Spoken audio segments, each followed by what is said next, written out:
Un silence suivi d'un sifflement assourdissant. Une sauvagerie tombée du ciel, un éclair aveuglant boursouflé de rage et de ténèbres enflammées. Dans Les Chiens, on retrouve les personnages de Sam et d'Alexia qu'on a connus dans Sauvage Baby, qui a été publié en 2018. Dans Sauvage Baby, c'était beaucoup l'histoire d'Alexia, qui est une jeune femme trans, à laquelle Sam vient en aide. Dans Les Chiens, la suite, on retrouve cette fois Sam et Alexia 2 ans plus tard, qui vivent ensemble. Et cette fois-là, c'est Sam qui a besoin d'Alexia pour s'accrocher à la vie et se remettre d'épisodes de stress post-traumatique qui viennent le hanter. Et aussi de fantômes qui surgissent de son passé alors qu'il ne s'attendait pas du tout à ça. Alexia va avoir besoin de toutes ses forces, de tout son courage pour venir en aide à l'homme qu'elle aime.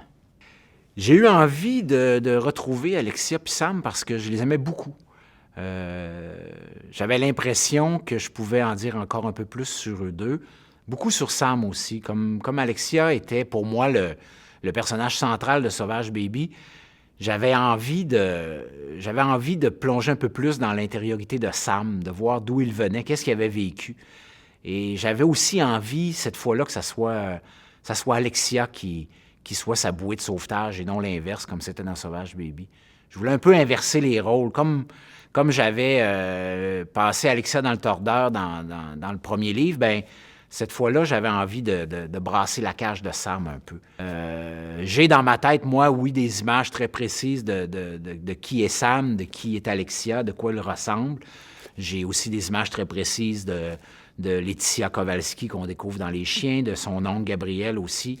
J'ai des visages, moi, dans ma tête, mais en même temps, je laisse aux lecteurs, aux lectrices, le soin de faire leurs propres images. J'essaie de ne pas trop décrire les personnages, juste d'en donner un peu pour qu'après ça, les gens puissent les construire dans leur tête. La lecture et les livres occupent une place de choix dans ma vie. Je suis entouré de livres. Je lis constamment. J'ai des livres un peu partout dans la maison et j'ai souvent plusieurs lectures d'entamer. C'est pour moi, c'est vraiment la façon que j'ai de lire, en fait, d'avoir plein de lectures de différents genres, de différents styles qui sont commencés.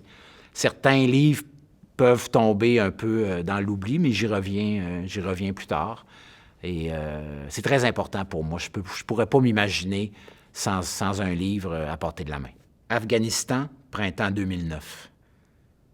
D'abord, il y eut un claquement, puis un bref, infime silence suspendu au-dessus du désert, une sorte d'avertissement peut-être, un signe avant-coureur du chaos, de l'horreur qui allait s'abattre.